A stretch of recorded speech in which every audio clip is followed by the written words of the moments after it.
I had a few people comment mentioning you use a mercenary that helps you build a crate dual pulse damage to vaporize everything around me without any effort. So in today's video, I'm going to do a comparison of the mercenary that I was using in the build guide video, being the Act 5 mercenary with Andariel's Visage Helm, Chains of Honor body armor, with Grief and Last Wish for his weapons, of which if you've seen my Act 5 mercenary soloing the Ubers video, you know how strong this type of setup can be. Then run the same areas with the Act 5 mercenary using Dragon armor, dual-handed Justice weapons, and rounding his gear off with Flickering Flame. Thank you to your suggestions for checking this out, as you are the comment shoutouts for this video. With all that said, let's get into the video.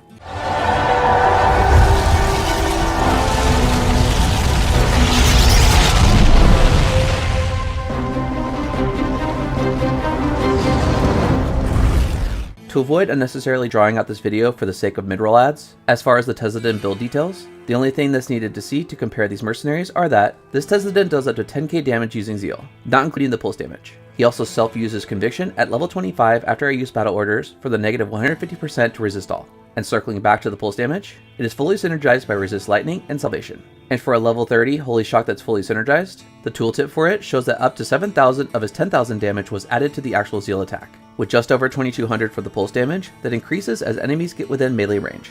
However, if you want a very detailed look at the build, such as the gear, the additional stats, and all the other details that I won't be discussing here, make sure to check out the build guide video that I made prior for this terrorized TelsaDin, which will be linked down in the description below. I'm going to be running both mercenaries through the same areas, and those areas will be the cows because it has a great monster density and nearly no immunities, giving a great example of how the damage really does affect them with all the negative resistance assistance. Then, they will go through the Chaos Sanctuary, as there's also a good monster density with a variety of enemy types, with fighting Diablo at the end of each run to help close out each mercenary. And to really showcase these mercenaries, each will be done on players 8 so you can better see the differences in performance, as the build guide video already showed how players 1 would look. I'm going to start with the mercenary I already was using with the build in the build guide video, whom was set up for survivability, despite that he honestly wasn't needed, especially on lower player settings. Let's now unleash the cows and see how well he does.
This mercenary setup is amazing for survivability, despite still needing to use full rejuves at least once or twice when life tap doesn't proc. Other than that, there's very few to make this build and mercenary combo question areas and enemies that they can't handle. Even considering this quite large group of cows, this build had no issues handling this herd as they swarmed us. And with the confused proc from the dual dreams, it helped to add for some good crowd control until they were all eventually cooked up and made into burgers.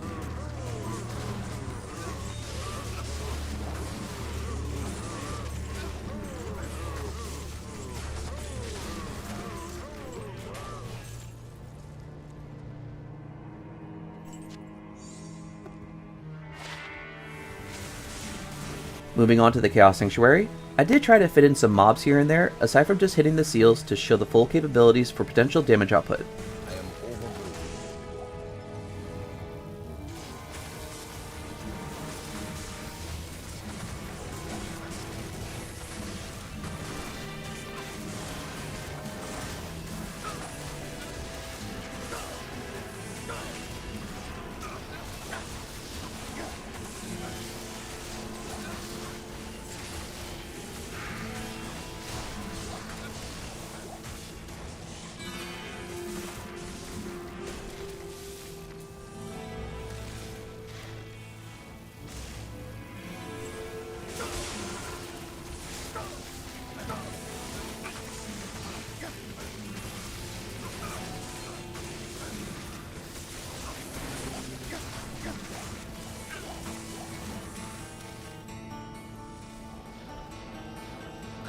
mana.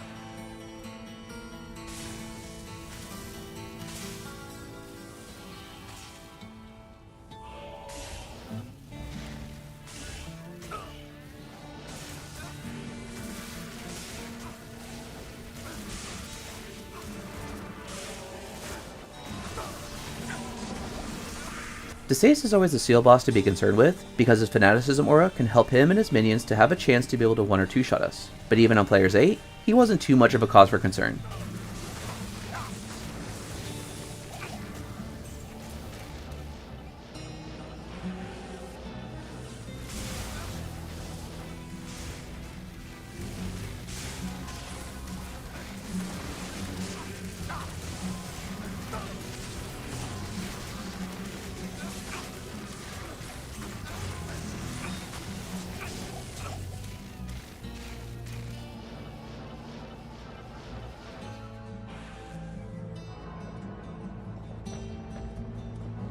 Not even death can save you from me.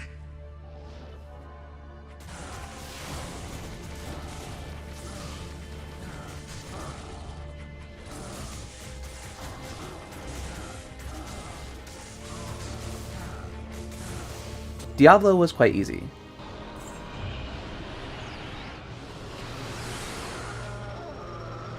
And with him now defeated, it's time to move on to the Holy Fire Mercenary setup.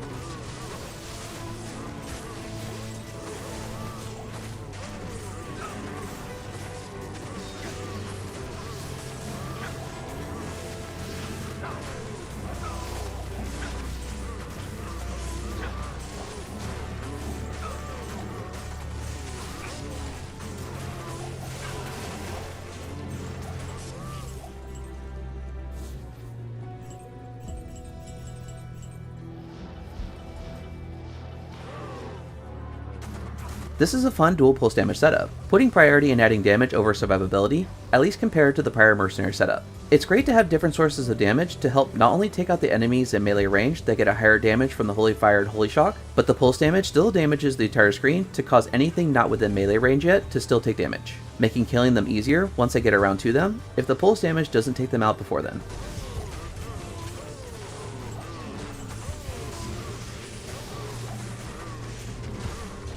I am overburdened.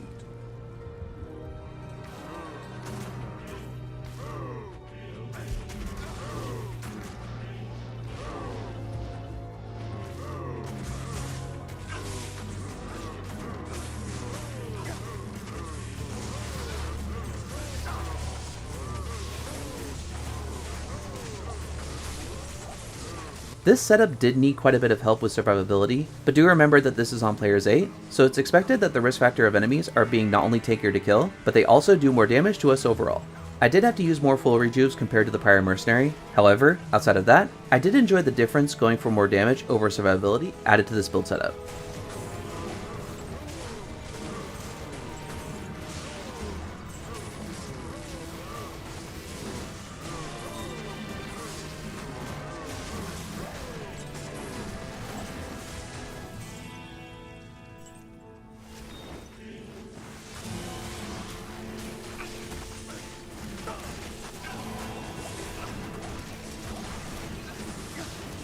Chaos seemed to be where this build was really tested, and this is where I felt the survivability for both me and my mercenary was really questionable. From the first seal, I felt that he was very vulnerable, but still could handle getting to Diablo without needing to go back into town to resupply.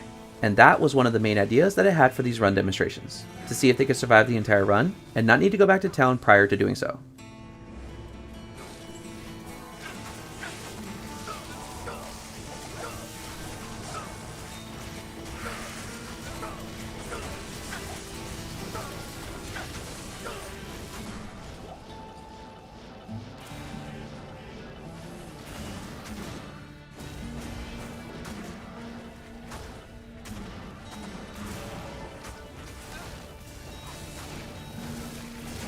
I can't.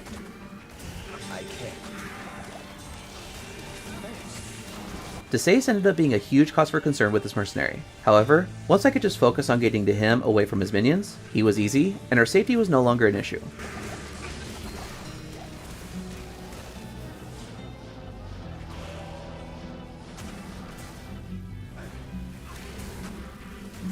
I can't.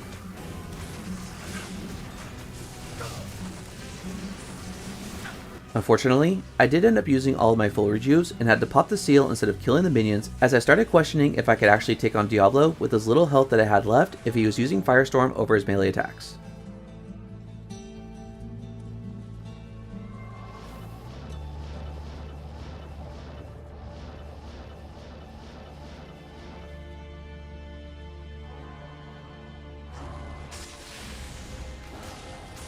Thankfully, he stuck to using melee in his lightning attack that did no damage to me at all, so even with no rejuves left and low on health, he was easily able to be taken out.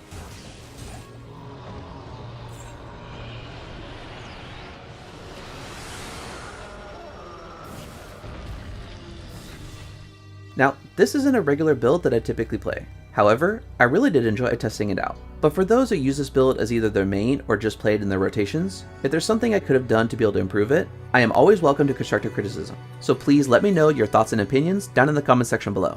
Now, this video wasn't intended to show one being better than the other. This was just to compare the output for damage and overall see how well the build and the mercenary would work together. The original mercenary that I used in the build guide was meant for survivability with his life tap proc, where the Holy Fire mercenary setup adds additional pulse damage from a different elemental damage source. They both would have their places where they would work best, and if you've been following my channel for a while now, I'm certain that you can figure out where this is going, because I want to test them out in one more area, but I'm going to leave that for a follow-up video. Thank you all so much for checking out this video. Let me know which one of the mercenary setups that you preferred more. I have one that I enjoyed more, being the very first mercenary setup. However, I completely understand why those that use the Holy Fire setup really enjoy farming with him. He would be a blast to use, especially on lower player settings where survivability isn't a huge issue compared to players 8. If you like this kind of content and want to see more, make sure to hit the subscribe button and ring the notification bell to be notified whenever a new video comes out. Come on. Come on. Come on, then. There you are. There you are. And if you enjoyed this video, please make sure to leave it a like. Other than that, hope you're all staying safe, and I'll see you guys in the next video. Take care.